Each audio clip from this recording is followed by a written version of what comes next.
not believe in a coercive chief rabbinate. And if you feel that you are being shut out by such a chief rabbinate, I too am being shut out by such a chief rabbinate. There has to be room for different ideas and ideologies. There cannot be any kind of religious coercion in Israel. My teacher, Rabbi Soloveitchik, said, religious coercion is an oxymoron. If it's coerced, it is not a religious act.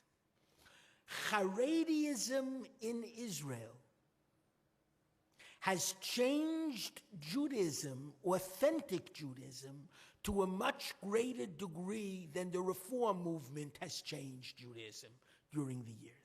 But they've changed the essence and the heart of Judaism. And one of the things that they have changed most of all is Jewish pluralism. Now that's critically important. And unfortunately, that pluralism, I'm a very proud Orthodox Jew. I believe with all my heart in the importance of Jewish law and halakha for the survival of the Jewish people. But let me say as clearly and as succinctly as I can, Israel is too important to be a country for Orthodox Jews alone. In our world, which we have following research we did in 194 countries as to whether there is freedom of marriage, you can look at the map and see black, white, and gray. Black are the countries where there are severe restrictions on the right to marry. White are the countries where there is freedom of marriage, and gray are the countries where there are some restrictions. Israel is right here, in a rather unenviable neighborhood. This is clear as can be. I estimate, based on a number of conversations with experts on the Jewish community in America, that approximately 2/3 of the children in the Jewish community, namely next generation American Jewry, would be told by the state of Israel, either you are not Jewish or you're not Jewish enough. 2/3 of the children in the next generation of American Jewry would not be eligible to legally marry in Israel. There is no logical reason why individuals have to get married in accordance with Orthodox Jewish law. They can certainly live together as husband and wife with any kind of ceremony that they wish, without any infringement, without any difficulty.